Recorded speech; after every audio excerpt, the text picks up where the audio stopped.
Well, in Spence Crawford, I don't really think there is much in the way of weaknesses. Both guys are the pure elite level, pound for pound, top five. In terms of what they do well, Spence has got amazing fundamentals, very, very strong, and he's massive for the weight. His right jab is brilliant out of the southpaw stance.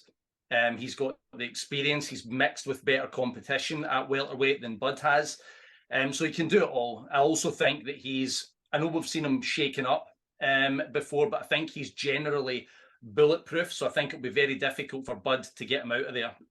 In terms of Terence Crawford's strengths, probably the most versatile fighter in the game today. He can back up and box off of you. He can come forward, be aggressive. He can switch.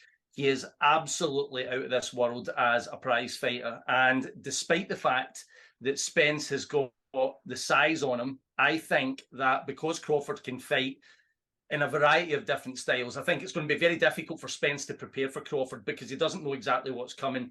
I think that is a decisive factor. And my pick on the fight would be to pick Terence Crawford on a decision, a very close decision. And I think it's imperative that the judges get this one right in Las Vegas. They should always be on their A game, but they really need to be on their A game for this one.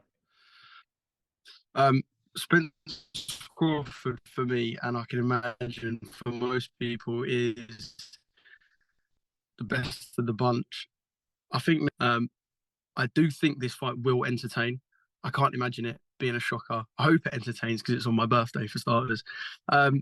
With Spence, I love Errol Spence. I love the kind of measured and subtle aggression. It's not just he's not a gung-ho fighter, and I think when you've got that with a high guard and a good jab, I think you're always going to be a problem for someone.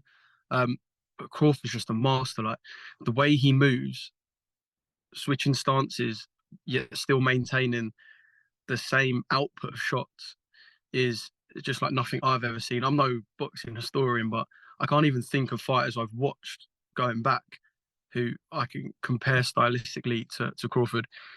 I'll put it out there. I think a Crawford win.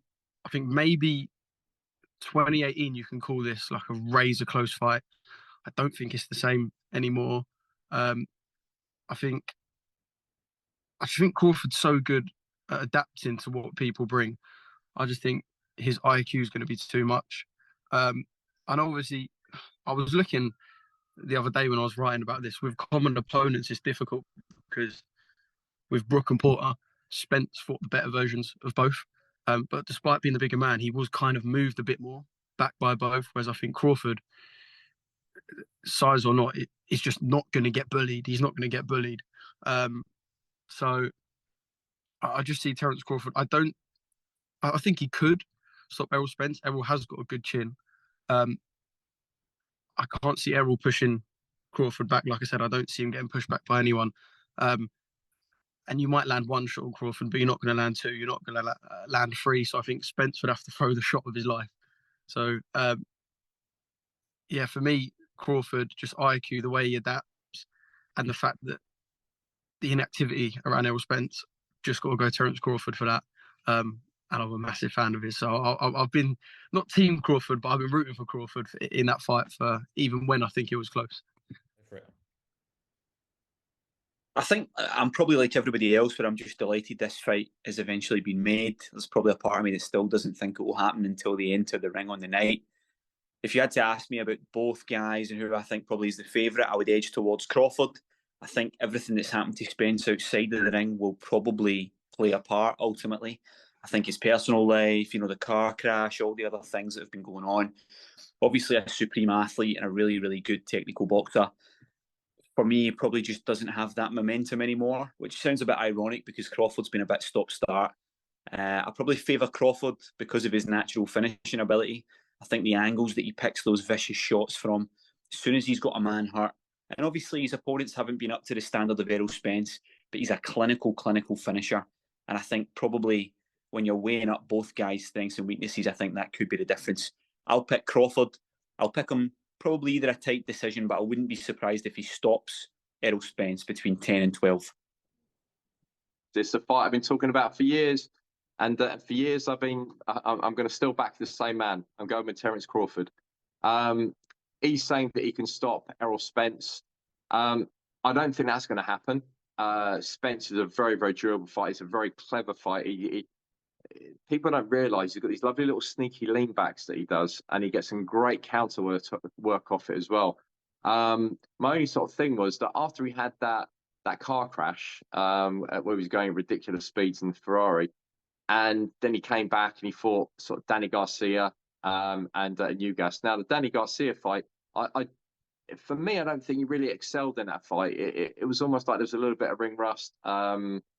Something wasn't right there. So maybe he was still sort of, getting back to his confidence again. Maybe that might have been it. But then it wasn't another, 16 months until he fought Ugas. And, very durable fighter, stopped him in the 10th.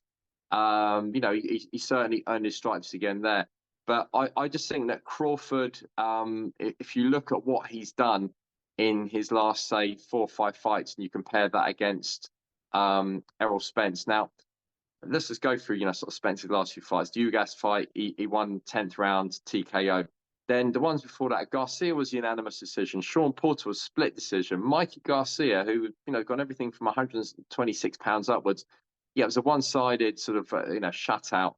But he didn't manage to get him out of there. So that was a unanimous decision. His last stoppage before the Ugas fight was actually in 2018 against Carlos Ocampo. So, which was a first-round stoppage against an unbeaten fighter. But I just think that Crawford's got he's got the making of him here. Beating David Avanesian, he didn't get the credit I think he deserves for that. Avanesian, absolutely teak-tough fighter. So I'm going to go with Terence Crawford, and it either is going to be a late stoppage, but I would say more likely it's going to be points victory, not a landslide, but I'm going to go for something like about a 115, 113, 116, 112 type victory.